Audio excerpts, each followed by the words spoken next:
The Raven by Edgar Allen Poe. Once upon midnight dreary, while I pondered, weak and weary, over many a quaint and curious volume of forgotten lore, while I nodded, nearly napping, suddenly there came a tapping, as if of some one gently rapping at my chamber door. "'Tis some visitor," I muttered, tapping at my chamber door.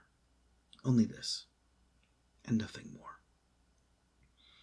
Distinctly, I remember it was in the bleak December, and each separate dying ember wrought its ghost upon the floor. Eagerly I wished the morrow, vainly I had sought to borrow from my book surcease of sorrow, sorrow for the lost Lenore, for the rare and radiant maiden whom the angels name Lenore, nameless here forevermore. And the silken, sad, uncertain rustling of each purple curtain thrilled me, filled me with fantastic terrors never felt before, so that now, to still the beating of my heart, I stood repeating, "'Tis some visitor entreating entrance at my chamber door, some late visitor entreating entrance at my chamber door. This it is, and nothing more." Presently my soul grew stronger, hesitating then no longer. "Sir," I said, "or madam, truly your forgiveness I implore. But the fact is I was napping, and so gently you came rapping, and so faintly you came tapping at my chamber door, that I scarce was sure I heard you. Here I opened wide the door. Darkness there, and nothing more." Deep into that darkness peering, long I stood there, wondering, fearing, doubting, dreaming dreams no mortal ever dared to dream before. But the silence was unbroken, and the stillness gave no token, and the only word there spoken was the whispered word, "Lenore." This I whispered, and an echo murmured back the word, "Lenore." Merely this, and nothing more. Back into my chamber turning, all my soul within me burning, soon again I heard a tapping, somewhat louder than before.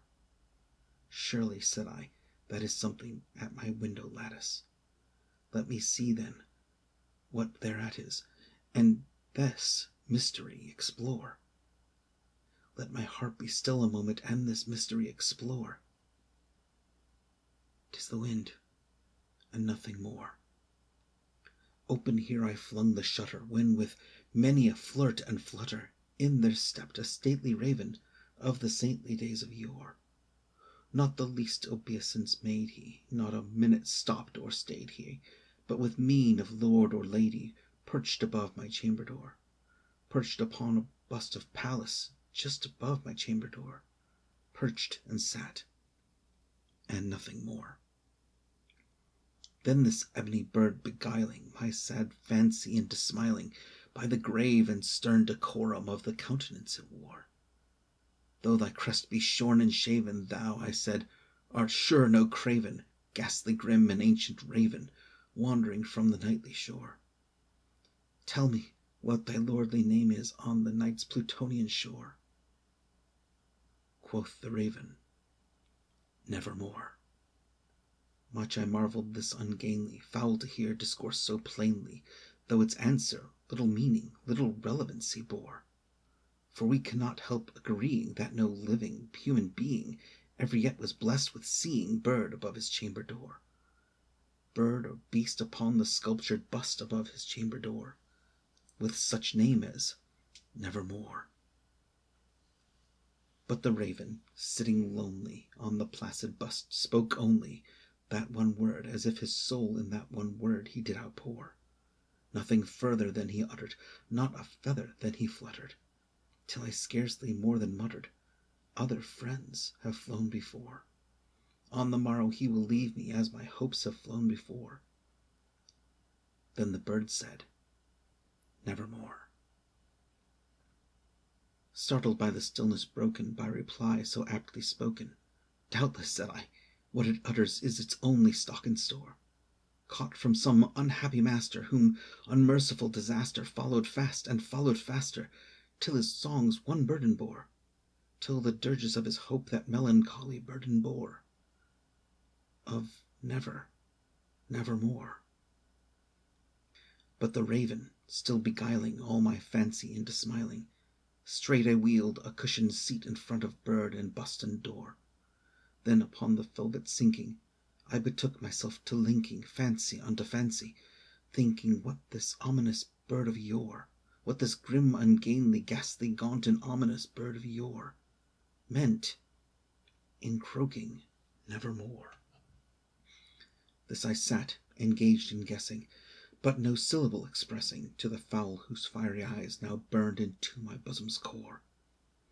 This and more I sat divining, with my head at ease reclining on the cushion's velvet lining that the lamplight gloated o'er, but whose velvet violet lining, with the lamplight gloating o'er, she shall press, oh, nevermore. Then methought the air grew denser, perfumed from an unseen censer, swung by seraphim whose footfalls tinkled on the tufted floor. Wretch, I cried, thy God hath lent thee, by these angels he hath sent thee, respite, respite and nepenthe from thy memories of Lenore. Quaff, oh quaff this kind nepenthe, and forget this lost Lenore. Quoth the raven, nevermore. Prophet, said I, thing of evil, prophet still, if bird or divil, whether tempest sent or whether tempest tossed thee here ashore, desolate yet all undaunted, on this desert land enchanted, on this home by horror haunted, tell me truly, I implore, is there balm in Gilead? Tell me, I implore. Quoth the raven, nevermore. Prophet, said I, thing of evil, prophet still, if bird or devil, by that heaven that bends above us, by that God we both adore, tell this soul with sorrow laden, if within the distant Aidenn it shall clasp a sainted maiden, whom the angels name Lenore, clasp a rare and radiant maiden, whom the angels name Lenore. Quoth the raven, nevermore. Be that word our sign of parting, bird or fiend, I shrieked upstarting, get thee back into the tempest, and the night's Plutonian shore.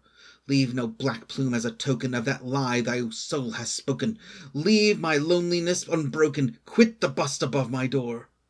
Take thy beak from out my heart, and take thy form from off my door. Quoth the raven, nevermore. And the raven, never flitting, still is sitting on the pallid bust of Pallas just above my chamber door, and his eyes have all the seeming of a demon's that is dreaming, and the lamplight o'er him streaming throws his shadow on the floor, and my soul from out that shadow that lies floating on the floor shall be lifted nevermore.